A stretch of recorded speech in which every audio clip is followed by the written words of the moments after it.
Welcome back, boys. In this video, I'm going to be doing a 4-link change, testing, and hitting a no prep race all in one video. So I hope you guys enjoy, and without further ado, let's get into it. Now I'll show you guys in a minute the little fab job I have to do because my old self was a little stupid when it came to pinion angle when he made the length of these top 4-link bars. So we're gonna have to shorten those first before I get to the point of getting these set up like radials. And I'm currently set up like a slick. So I can't believe I've been hooking up, to be honest. It's been working, but I feel like around the shift point, half track, it is not very happy because the separation is not enough. It's not planting that tire hard enough, so it tends to get a little loose. So we're gonna make a change today. Now my first order of business is to get the wheel off.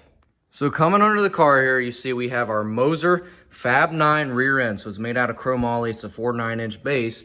And our 4-link setup, which is the main concern for today.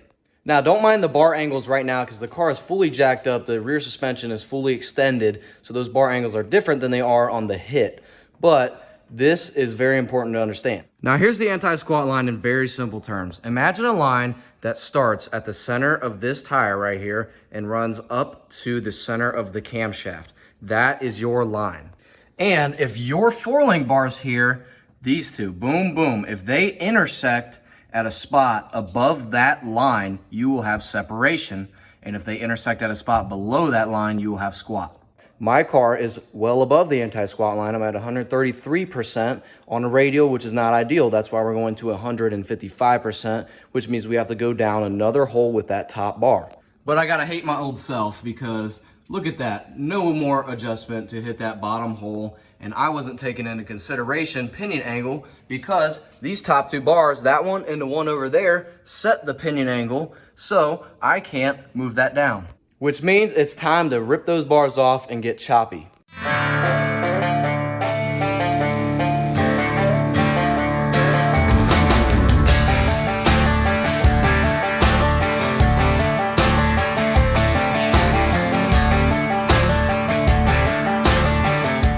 But here's the whole setup. I got those painted. They're hooked up. That is 155% anti-squat right there.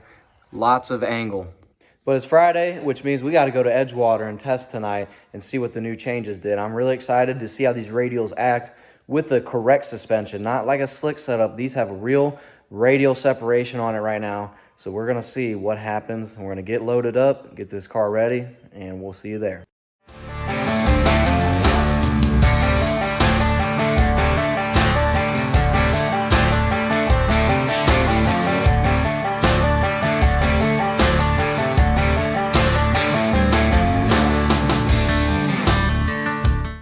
All right, we're out here at Edgewater. We just put some jets in it. Just got to do our fuel now. Just want to show you guys the fuel tank and the whole trunk setup. It's pretty cool on this car. But we're going to get ready to go up there. I'm going to check the truck out first, though.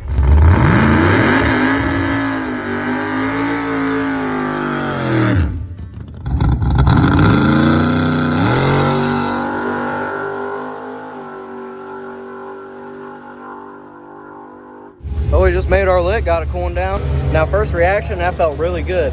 It went the time that I wanted to. Honestly, I should bracket race because that was freaking perfect. Right on the money of what I wanted it to do on a 200 shot. Now we're getting traction control.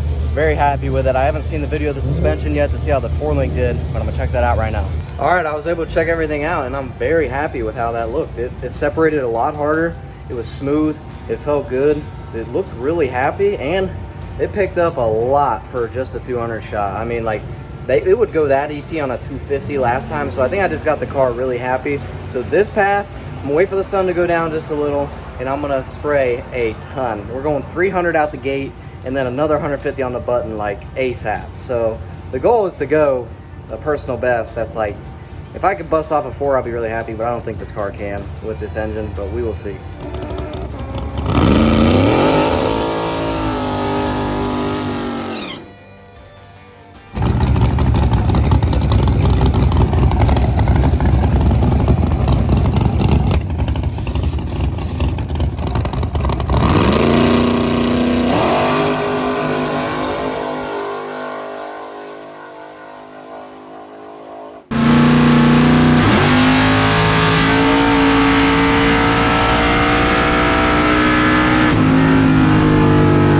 Wow, that was fast, guys. one of our fastest passes ever.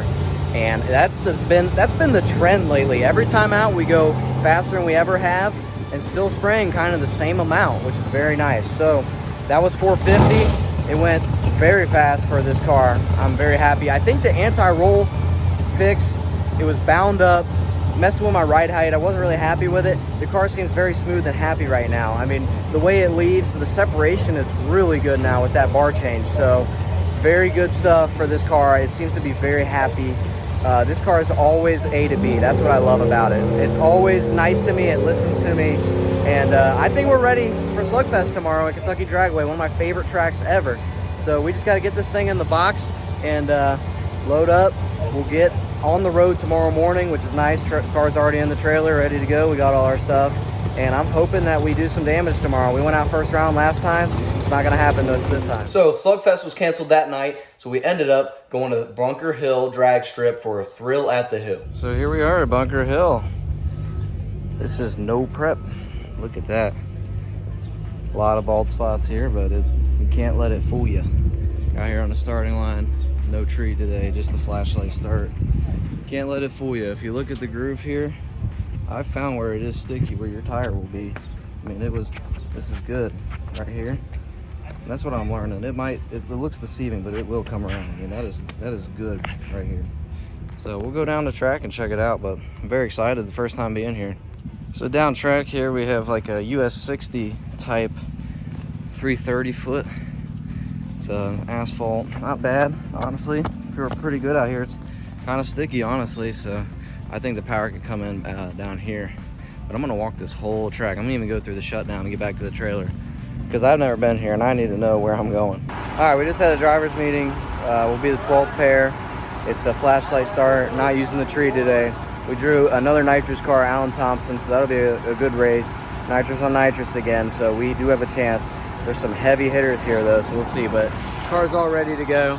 Just got to put the hood on it. I got a 200 shot in it, and then I plan on grabbing the second kit after the transition, because it looks pretty good after the transition.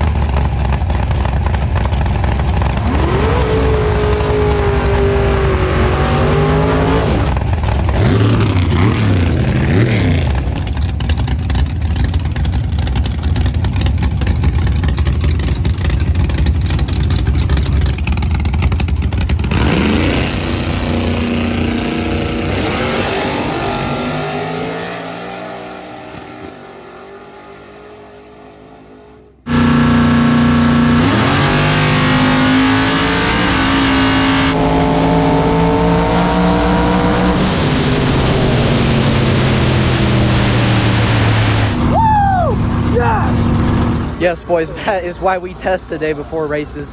I put the perfect tune-up in them. Whew. This car is good to me. I love this car. Very exciting. A good win over Alan Thompson. That's a good car. He's fast. Congrats to him for having such a cool car. Good YouTube channel. But we were the better car today, and I'm very happy with it. Honestly, out the hole, it felt great. I grabbed the second kit towards the end just to see if it would take it, and it did. So I was very happy. This track's good. So we'll be on the second round. Probably gonna turn up the jetting, but we'll see. All right, we did the chip draw. We did not draw one of the super killers on the property today, so that's good. We're gonna crank it up. 350 shot out the hole and grabbing another 150 on the button. This will be the most we've ever sprayed this car, but it's gonna have to take it or else we just simply ain't fast enough. So we got the car out there. Dad's pulling the jets out. I got the jets he needs to put in, and we'll be good to go.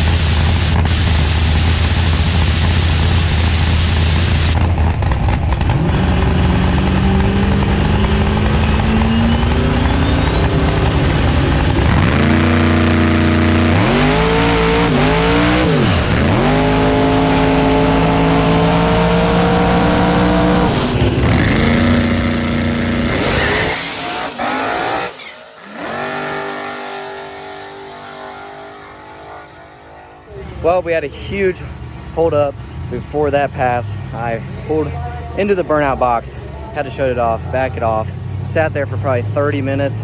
It's nothing to be mad about. Somebody actually needed some medical help, but it really changed the starting line. And from what I had before and what I put in it, if the cars were still going down and that track was still hot, I think it would have went. But I knocked the tire off, got back in it. It felt great. I mean, I was happy, but just couldn't run them down, and it is what it is. Well, it's the next day, and I've had time to reflect on what happened. And when I put the tune-up in it that I did for that second pass, it was for going right after somebody. But we had a 40-minute break, and that did not help at all. Dad said when he went up there before we shut off for the first time, it was like sticky, pulling his shoe off. Very, very good starting line. And then 40 minutes later, he went up there right before I'm about to make my hit, and it wasn't sticky. Really, he couldn't even find it. So that's a big issue, and that's something that I learned. We're going to start taking the laptop up to the starting line with us in case we do need to turn it down, because I had it cranked up for a nice starting line. So that's an adjustment I need to make. But other than that, the reason we stopped, I figured out somebody broke their leg on a pit bike, I'm pretty sure. The guy was on the PA system all day saying, slow down, guys. We need you guys to slow down in the pits. And I don't think someone listened and they got in an accident. I hope they're okay today. Obviously, they have a broken leg, so they're probably not feeling the best. But hopefully they're all good. I got unlucky with that. I feel like it caused me to lose. I'm not going to make excuses, but I feel like I put the correct tune-up in it if nothing happened. But without further ado, I want to wrap this up. I really appreciate you guys watching, and I'll see you in the next one.